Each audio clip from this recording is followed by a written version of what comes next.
Okay, so here we are. Here we are. It is January 26th. We are, getting ready to cancel our gym memberships. And those of you out there that quit smoking are probably back on the pack a day. Dry Januaries are getting a little old and stale. People can't wait for February to get back to turning into exactly Ravens who are in the you know you playoffs. are. Do you really think it was going to last? The Ravens are in the playoffs. Come on, give me a break. You know you're Yeah, going to have that I don't drag. want to, dude. Look, I don't want to. We're a mortgage show. I don't want to make this about sports. So we're gonna get into first and foremost. We're gonna get into what's your rate. I'm gonna. What's your rate? I love what's your rate. It's my Yeah. favorite, probably. Yeah, it's my favorite part because because I say that. But here's the thing: it's getting a little boring for me. Yeah. So bear with me. So Yeah. Read your report. reports Read come. your tea leaves. Okay, so reports come out throughout the week, and the reports they influence the Federal Reserve's decisions on when they're going to lower rates, how they're going to lower rates, what's going on. So a big one that came out this week was the Personal Consumption Expenditures Price Index, which is really just a string of words, but it happens to be an important report as far as the Federal Reserve is concerned, as far as their policy, as far as their rates are concerned. The report's findings, we don't have to get into the freaking numbers of it because, be honest, like I don't always comprehend it. But as far as the results of the report go, the results signal that inflation is cooling. So it's just we're now stacking up like factual data that is showing that inflation is cooling, and it's happening week over week over week, which is great for rates. It's great for optimism as far as the Federal Reserve actually cutting rates this year, and hopefully, if we continue to stack stack evidence that inflation's cooling, the Federal Reserve will cut rates sooner than later. Yeah. So that's that for this week. There was also gross domestic product that came out. I didn't read that report, look into it yet, so I'm not going to pretend I did. But so, Al, over this week, were you pricing up interest rates? Were we getting any emails from lenders saying rates are getting worse, getting better? What did you see? Everything stayed about the same, to be completely honest. The T-bill's up a little bit today. Rates are the same, right? They started to come down before the new year. They got us all excited, right? You see, it's basically like you came downstairs on Christmas, right? Let's say you're 8 years old. You came downstairs on Christmas, and under the tree, there's this gigantic box. And you're like, oh my God, this is it, right? This is going to be awesome. This is some huge, awesome toy, and I can't wait. And then you open it, and it's just a big thing of socks and underwear. It sucks, right? They get you all excited. They get you all excited, and then you get socks and underwear, right? So Yeah. D-Bell started to come down, rates were coming down, and then they kind of plateaued and maybe came up a touch. Still down from the highs that we were at 8%. What is that noise? Oof, I don't know what that was. Anyway, down, came up a touch, and now we're kind of hovering. Um, so it's not great. It's not great. I wish I had something more positive to say. I'm in the middle of my thing here, and you just keep making all kinds of noise and scooting stuff around. You just can't stop I scooting don't. stuff around, can you? I'm not You, scooting stuff around. you get done reading your charts and graphs, and you just start scooting stuff around, don't you? All right. I apologize for scooting that candle. It was just in my line of sight, and I didn't like it. But um, great analogy. The socks at Christmas, and I think to that point, we it doesn't have to be like super negative, but to that point, mortgage applications are down for the last week and a half. So Yeah, it's like not everything is surprising. it's like so tug and pull. I don't know what the saying is. It's like really like it's not usual that the mortgage industry is so dependent on rate, It's not usually like this, where if rates tick down or there's good news, that applications go nuts. But right now, it's like everybody's like kind of like waiting around with bated breath. I think there's like a bottleneck of 2 years of people, whether it's refinance or purchase, wanting to do something and waiting on a rate. And so when it looks like opportunistic, everybody jumps in. And then maybe when it looks opportunistic, real estate agents and lenders get all jazzed up and reach Right. out to a bunch of people and project that optimism and make applications. So I think it's a big combination of things, but it's coming, Al. I do believe that you're going to find a present behind the Christmas tree, and it's going to be like that. You know, you I'd rather probably BB like gun. I was gonna go with easy bake oven for you, but Like yeah, that. BB gun. Yeah, BB gun's cool too. So Take anything. But here's what I was going to say, right, real quick. That's a great point. I think this also stems from, rate. Some people have always been rate conscious, but rate wasn't always the main concern. I think what put the rates in the spotlight, especially recently, is that we went from historic lows, the lowest they've ever been, to the highest they've been in 25 years, right? So when you have that disparity and you have that disparity happen over what, a 2 year period, maybe 3 year period, 2.5 year period, something like that, then people become extremely rate conscious, right? Then rate means a lot more. So I think well, that's yeah, why it is what it is right now. But I think once things settle down, right? We've talked about this before. If they hover between 4 and 6, that's that's fine. If 4 is the low and 6 is the high, there's always going to be business and people are always going to be able to do loans, right? People are always going to be able to buy houses and it'll be affordable. It's when they creep up above 6 and they get down below 4 that you get those disparities and you have the feast or famine that we've had over the last couple of years. yeah. You know what's crazy, and I'll share this, and then we'll move on. Well, let me first say I think you're exactly right.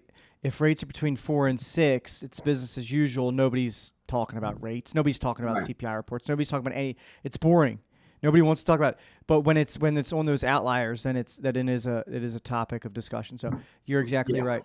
So I saw a realtor in Baltimore that I follow on Instagram that I've done loans for. I think I did her personal loan too. But anyway, she posted in her stories that an email. You know how sometimes they put the texts or emails in their stories.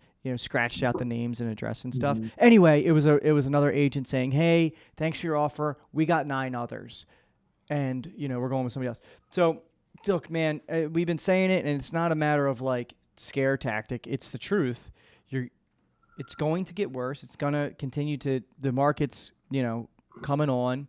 Yeah. So think about it. Yeah, because we've had this backlog, right? You got a log jam happening right now, and only a couple are getting through, right? But just because rates are up and there hasn't been a ton of activity in the mortgage world doesn't mean there's not a need there, right? That need is just backing up behind the dam, and once the levee breaks, right, it's gonna be it's going to be mayhem. It's going to be mayhem. And I think that's, Mm-hmm. once rates hit a certain threshold, and we've kind of talked about that before. So, that it sounds like it might already be happening, right? But it's going to get a heck of a lot worse because those Yeah, and people didn't just go away. The people that need to buy a home or need to refinance, they didn't go away. They're waiting, and everybody's waiting at the same exact time. So it's a matter of time. right. We don't need to beat a dead horse, but uh, the mayhem, it's we want business and we want to be more busy and make more money for sure, but the mayhem is all, on the other side of it is like it's super frustrating to be a buyer or to be a loan officer and write like 10 pre-approvals Right. and because a buyer has to go offer on 10 different houses, and that is very much a reality, was a reality, and will be a reality again. So Right. it's a double-edged sword because we want to be busy and I want to be swamped with work, and what else do we got going on? I want to work and make money and help people. Yeah. So, but it's not all sunshine and rainbows. You want to move on to FAQs? I want to keep beating this horse. It's got a little life left in it. Hold on.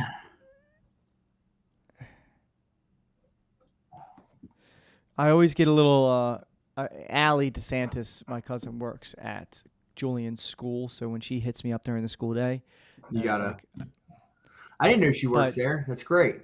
Love that. yeah, she does like publicity, events planning, that type of stuff. She was a teacher up until last year, up until this school Good year. for her. Anyway, That's great. yeah, she's great.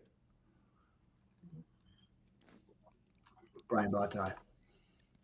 Rest in peace. All right, so this week's FAQ. FAQ, frequently asked queries. Frequently asked queries, facts and queries, Facts and whatever questions. you want to call it. Factotums and quandaries. Okay, Dr. Quandary. Dr. Quandary, dude, it was epic. We should talk about that at some point. should. Okay. Do you want to go back and forth? I think maybe it would be best if we go back and forth. I think we should go back and forth. I think that's a good idea.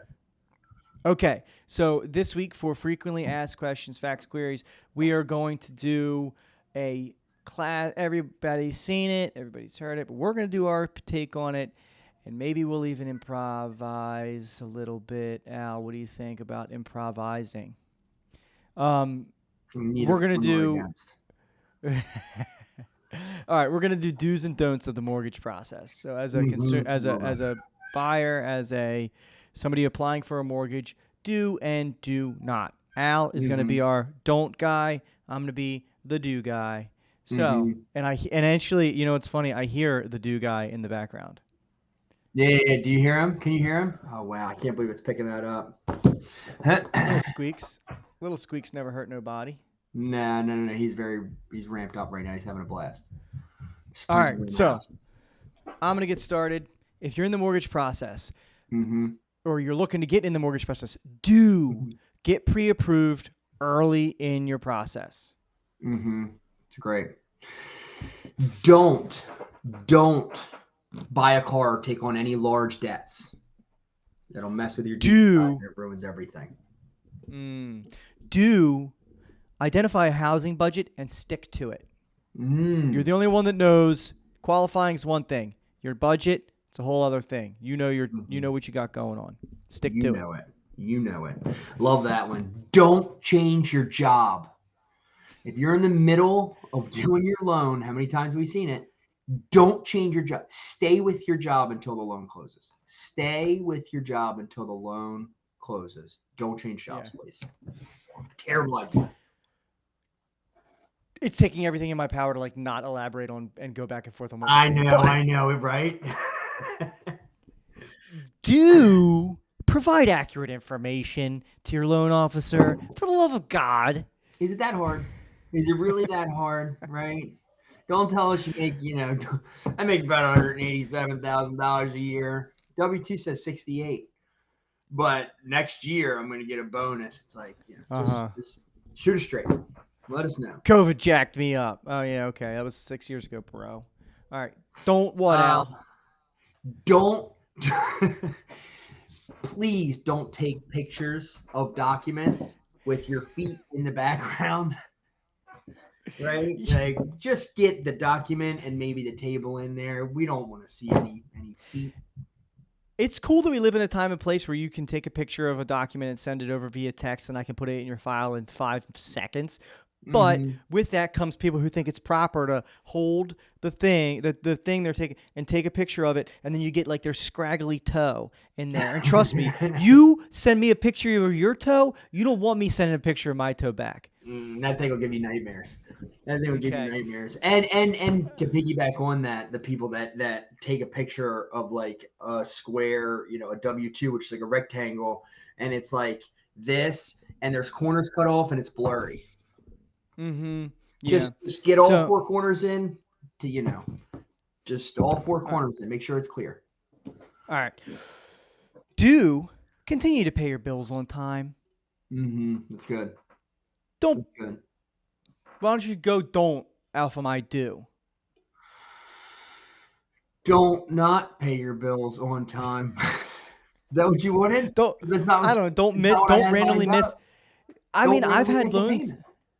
I've had loans where it's like they're in good shape and somehow they have a freaking bonehead move and miss a freaking $30 a month credit card payment, Right. and it blows up a deal, and it's like, what were you thinking? And I mean, we're in a day and age now where you should be able to everything should be on auto pay unless you're one of these people that's like terrified of putting your information on the internet and you mail your stuff in. But chances are, if you're a mail your stuff in person, you're dedicated to your craft. You mail that thing every single month at the exact same day, right?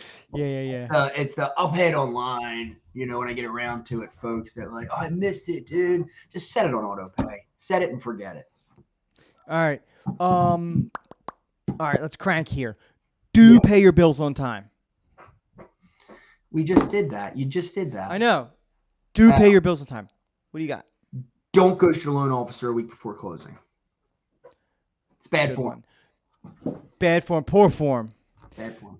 Do work with the loan officer that puts out a mortgage show weekly. That's good. That's we're good. Putting some effort here. And there's not many out there, so it should narrow it down for you. Right? Mm-hmm. Don't move money around unnecessarily to a bunch of different accounts for no reason whatsoever, especially accounts that you're using if you're buying a house for your down payment, right? Don't just be plugging in plan, right? Just leave it. Do work with your friends. If they're in the industry, whether it's real estate or mortgages, work with your friends. Come on. You trust your friends. You love your friends. What are you worried about? You love your friends, right?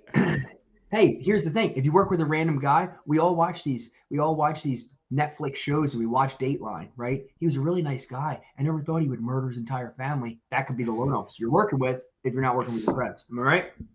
Yeah. It happens. Hey, yep. You need an advocate. You need friends in this life. Hey, your friends are the family you choose, so you might as well use them for your mortgage. I like that. You got any more don'ts for us, Al? Don't make any extremely large cash deposits into your bank account right around the closing date, right? I had $20,000 in cash stuffed under my mattress, so I jammed it in there. It's like, we got to source those large deposits. So let's make sure that we don't do that. Okay, my last do is do wop. Shooby do wop. Do it. And then I have a don't. I have one don't I want to add. All right, step one toast, go. And this is directly at Al. Don't ever change because you're very loved for who you are. Do keep giving me compliments because I love it. All right.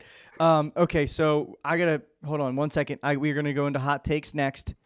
Hang on 1 second. All right, because I got a hot take.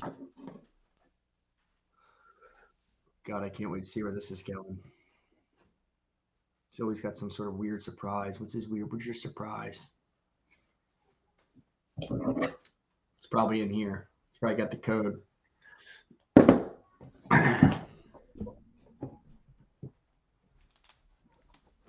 Ooh, I like that. I got a hot take. Ooh, I like that.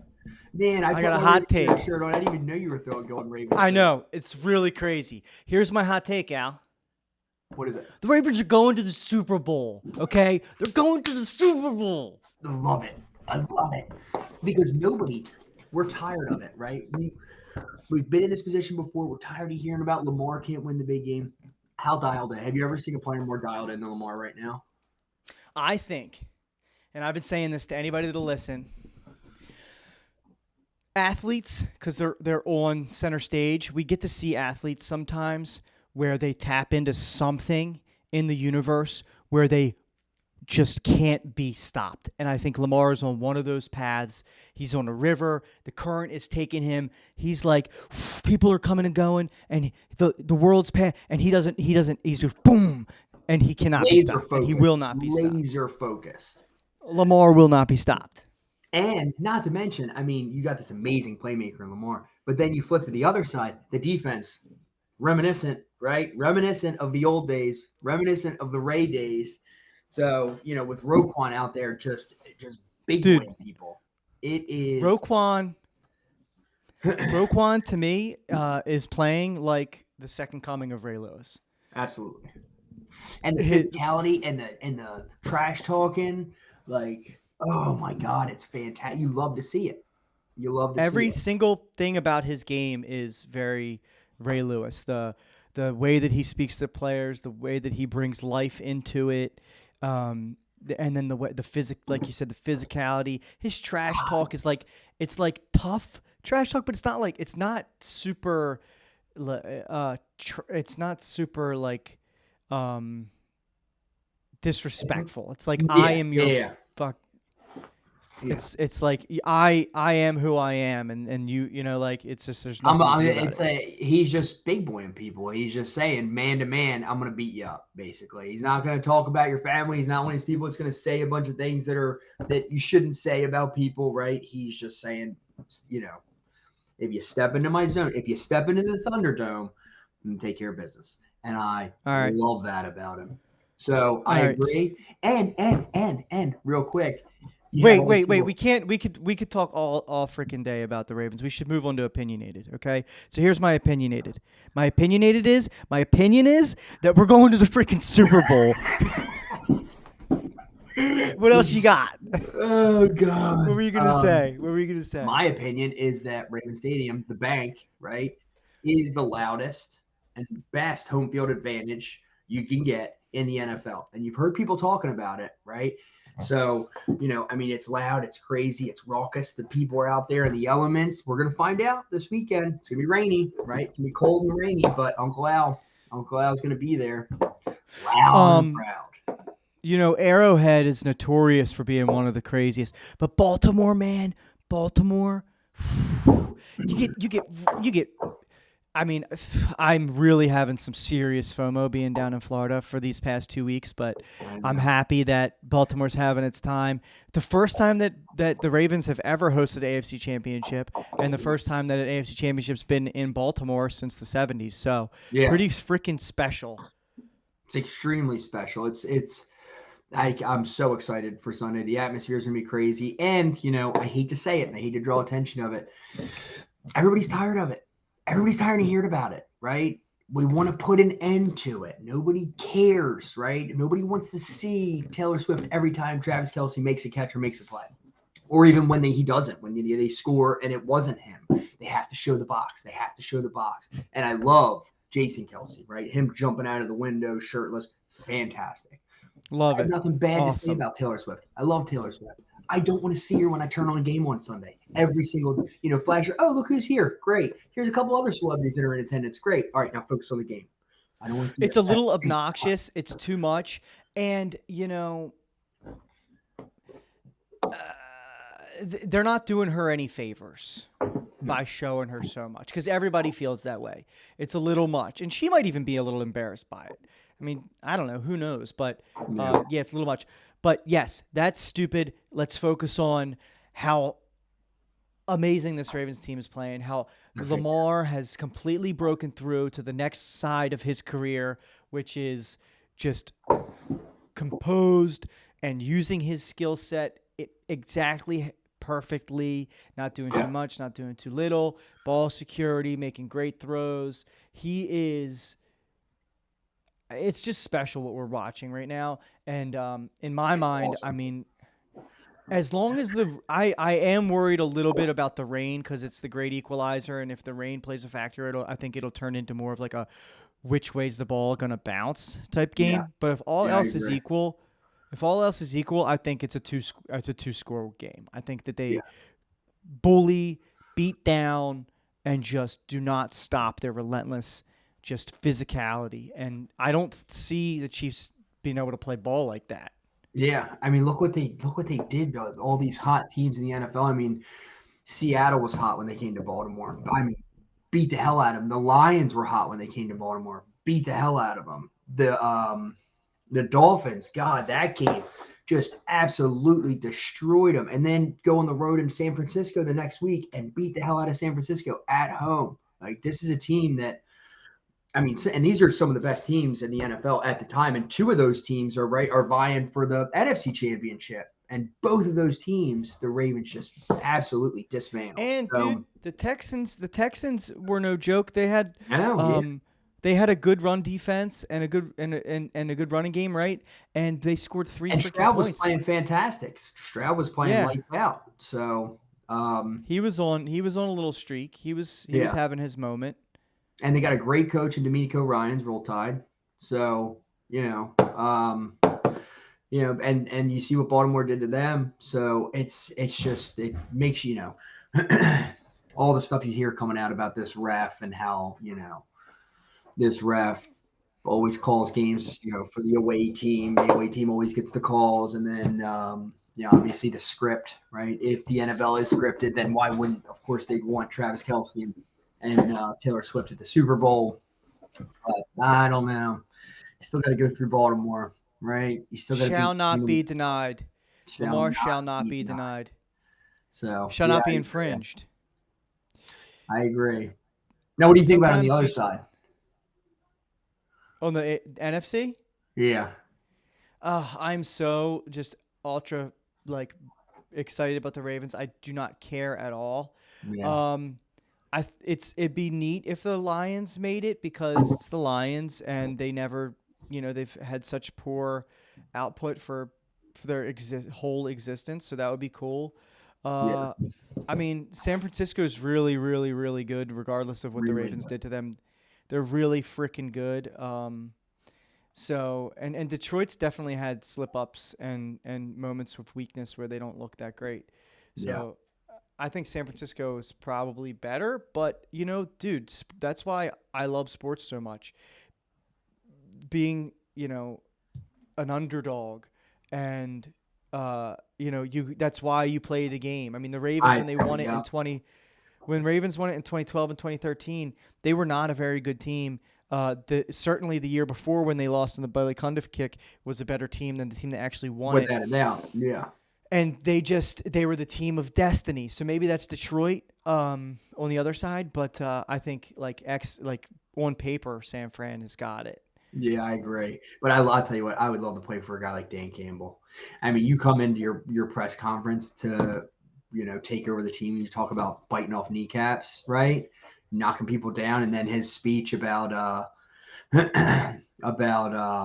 was it on Hard Knocks about when they're in these battles and they're just going to drag people out into the ocean, get them out of the shower, drag them out, and they're going to tread water longer. And I love a coach like that. That's a coach who'll get you to run through a wall.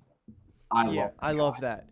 I think Harbaugh has a lot of that in him. Maybe not as graphic, maybe a little more cerebral and not as graphic. But dude, I'm so happy for the Ravens. I'm excited.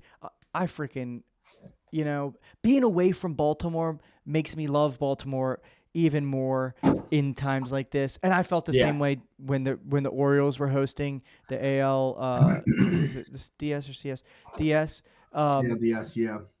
And it's just I can just close my eyes and be there. I mean, we've gone to games since I was at the first Ravens game ever against the Raiders in Memorial Stadium. Yeah. So I mean, and we've been at countless freaking playoff games together, and yeah. the Super Bowl. We went. Well, you didn't go, but tons of memories. Yeah. And this might be, you know what? And another, this might actually be an actual hot take. I think this could,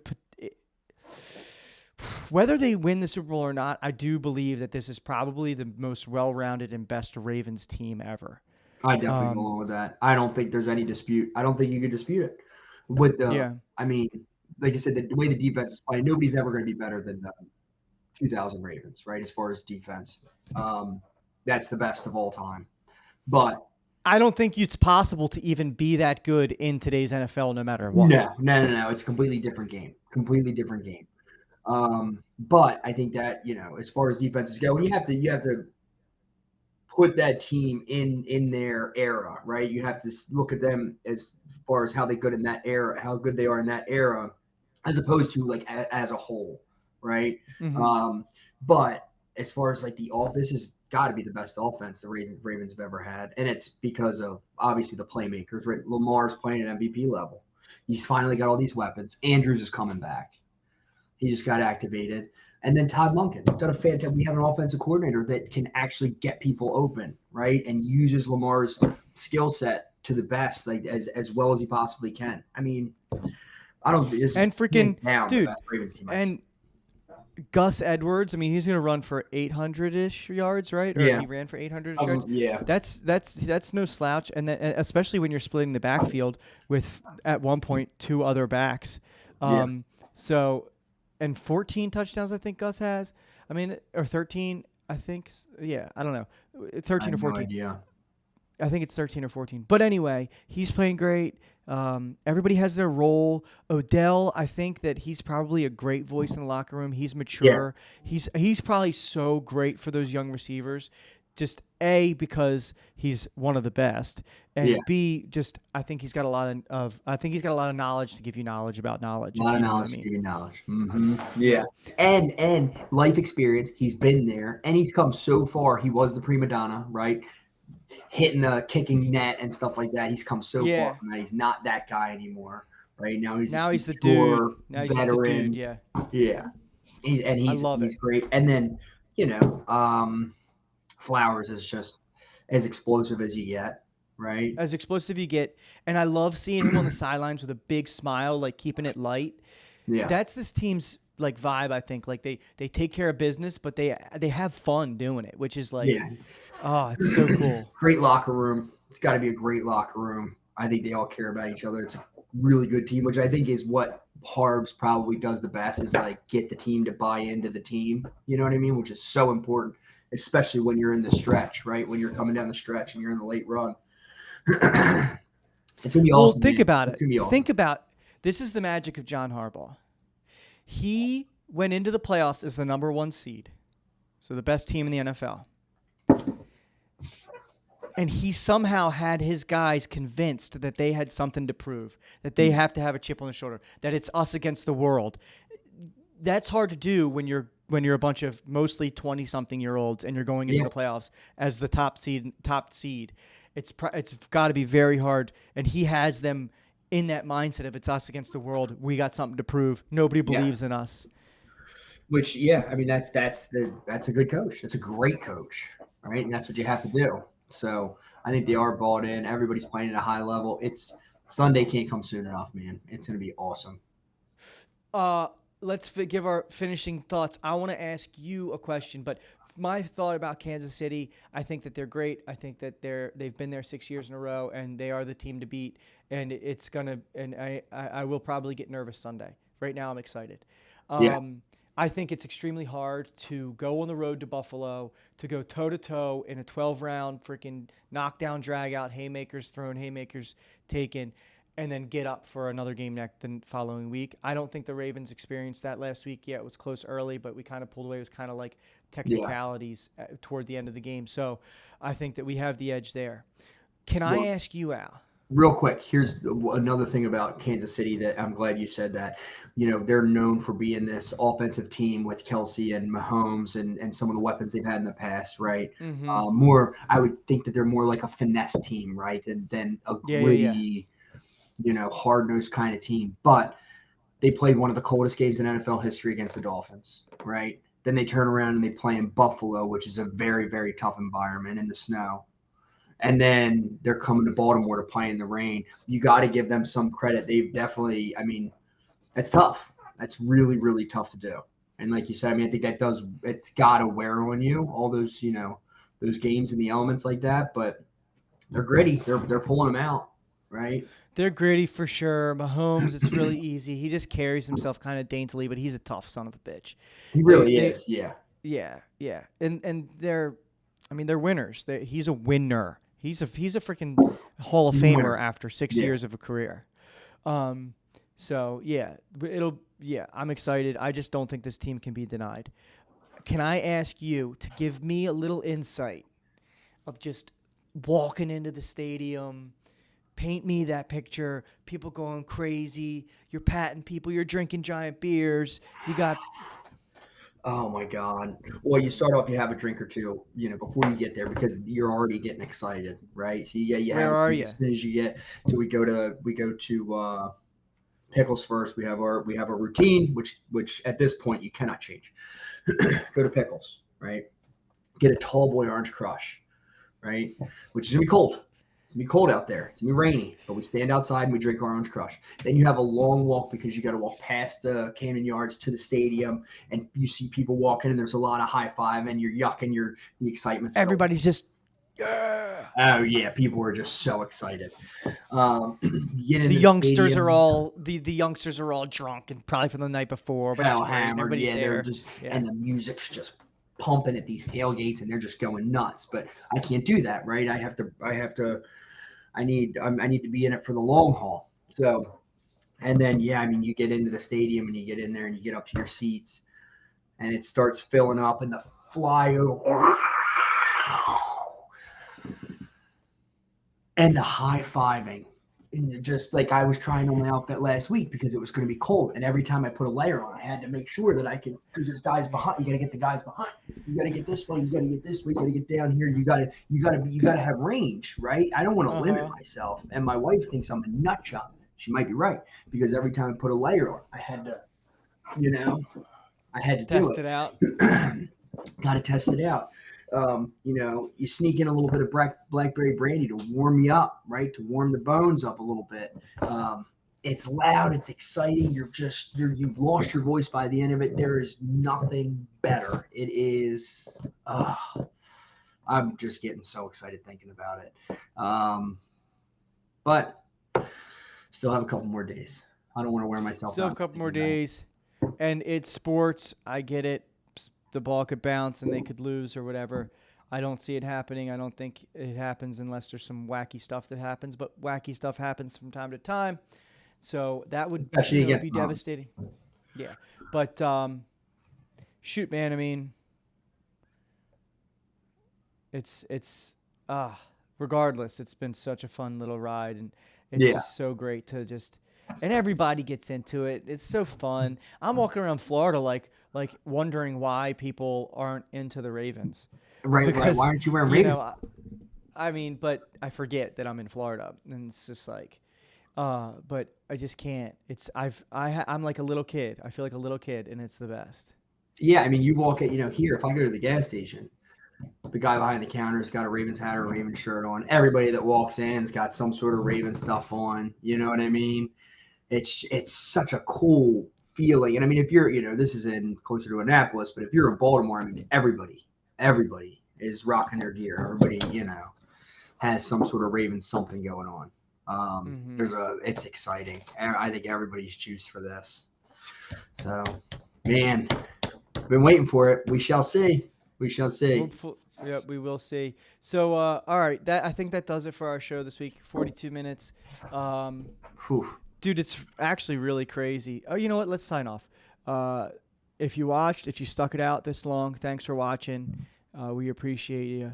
Yeah, go Ravens. Go Ravens. Until next time. Thanks for stopping by.